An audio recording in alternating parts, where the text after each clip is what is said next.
The International Day of Education is celebrated on this day annually, January 24. This year marks the 7th year of the celebration with the theme AI and Education, Preserving Human Agency in a World of Automation. Experts in Nigeria continue to worry over poor infrastructure, poor remuneration of teachers and lecturers, as well as the falling standard of education and other issues such as the growing population of out-of-school children. Joining us to discuss this is the president of the National Union of Teachers, Amba. Thank you so much for joining me on Newsnight. Thank you to discuss International Day of Education. What a day. This year's theme, I think not surprising to a lot of people, AI and education, preserving the human agency in a world of automation. I think this speaks to a future where artificial intelligence is shaping classrooms, shaping curriculum, shaping the way that we live. What are your thoughts on this theme as an educator, as a union leader? How do you see AI impacting teachers, students, the classrooms? Thank you very much once again for having me. And let me join other world leaders in terms of education to congratulate all of us as teachers and educators all over the world. Yes, this is another day that all over the world it is being celebrated. And as you rightly asked, the theme of this year, World International Education Day, is very, very apt in the sense that globally we all know that the education has taken a different dimension in terms of what is happening all over the world. But here in Nigeria, I would like to say categorically that we are still grappling, we are still working hard to get to that very standard which is expected of us as a country to get there. And why do I say so? You could attest to the fact that things are not the way it's supposed to be in terms of education in this country. Starting from the tertiary level down to the secondary level and even the basic education sector.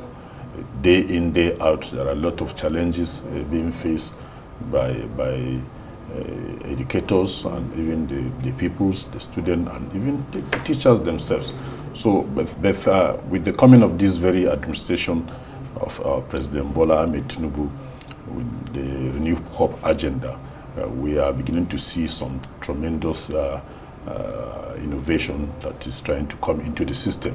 Just yesterday, the Honorable Minister of Education inaugurated a committee to be able to look at how the exam malpractices would be mitigated, as it were, in the country. And the committee was saddled with a lot of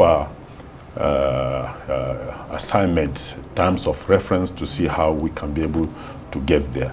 And having said so, again, the system is such that government need to do more if you really want to get it to where other world leaders are or other world countries are. You know, this just brings me to my next question. We're talking about moving forward in the world. Yeah.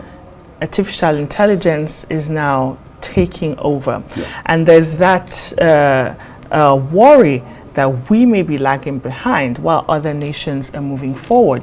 We're talking about not having or the falling standard of our education system here in Nigeria. And not only that, we still have millions of out-of-school children. Sure. In Nigeria, we've been having this discussion for the past couple of weeks about the number of out-of-school children in Nigeria. What are your thoughts on that? Yes, seriously, there is no saying that the high rising rate of out-of-school children is alarming. And it's a thing that every one of us need to get worried because if we are living in a situation where a lot of children day in, day out are out of school. As I speak, a survey has shown that about 13 million of each school are out of school in this country, and this thing of concern. Government and all stakeholders and every Nigerian, we need to work hard. We need to see how we can be able to support government, because education cannot be left alone for government to take care. Government has a role to play, but we as Nigerians too have a role to play. And what are the roles that government need to play? The government need to provide a suitable enabling environment for learning to take place. And if you go around our public schools in this country, it's a thing that we need to get worried about it, because things that need to be put in place are not there. Dilapidated structures are there, teachers are not well being taken care of, and so on and so forth. So these are things that we need to look at it holistically, to make sure that... Speaking of teachers, I was going to ask you, as the president of Nigeria Union Teachers, on today, which is International Day of Education, we had the First Lady, Ms. Senator Oluremi Tinubu, emphasizing the balance between AI, human agency. She says AI should foster critical thinking, creativity, and not to replace human compassion. Now, with AI becoming sort of part of educational framework, how are Nigerian teachers embracing it? How are they looking at this whole new phase of life that we're going into? And also, I wanted you to talk more about the welfare of teachers in Nigeria. Before I get to maybe the welfare, it's true. We can't be talking of AI without trying to bring in the teachers themselves. Bring in the teachers in the sense that there should be well-grounded training and retraining program. Teachers need to be well equipped with the ICT system that we are all in this country. I want to believe that if teachers are well trained, the issue of AI wouldn't be an issue for us. But in a situation where you are bringing a new innovation and the person to implement it is not well rooted on how to go about it, there will be issues.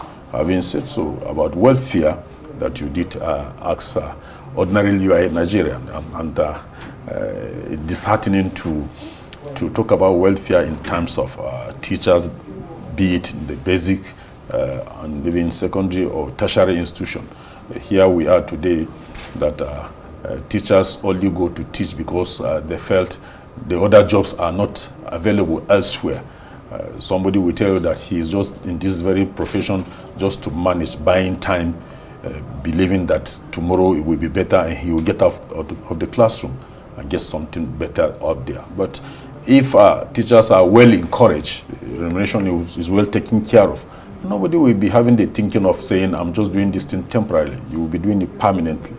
Countries that have gotten it well all over the world have taken the welfare of teachers as a first priority.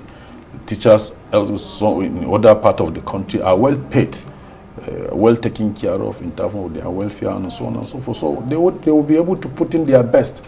So we are still appealing to government that they should see how best they can be able to encourage our teachers, pay them well so that we can be able to retain them. And very important, because education is often described as the bedrock of national development. Sure. Without teachers, we're not going to have anyone to impact the knowledge into the young people, into the youth, who are the leaders of tomorrow, who are going to come out and join the workforce to help grow the economy. As we wrap up this conversation, I just wanted you to have the floor as an educator. Today is your day. I want you to speak to teachers in Nigeria and around the world. Any encouraging words that you have? Yeah, thank you very much for also giving me the opportunity to once again congratulate teachers all over the world and congratulate my teachers in this country, and so also encourage them to continue to put in their best, because it's a profession that is by call. It's not by whatever. Teachers that are rooted teachers are there because they are called to be teachers. So they are happy impacting knowledge to the younger ones. So my encouragement is that they should keep on, and we as their leaders will continue to do our best to make sure that their welfare is taken care of.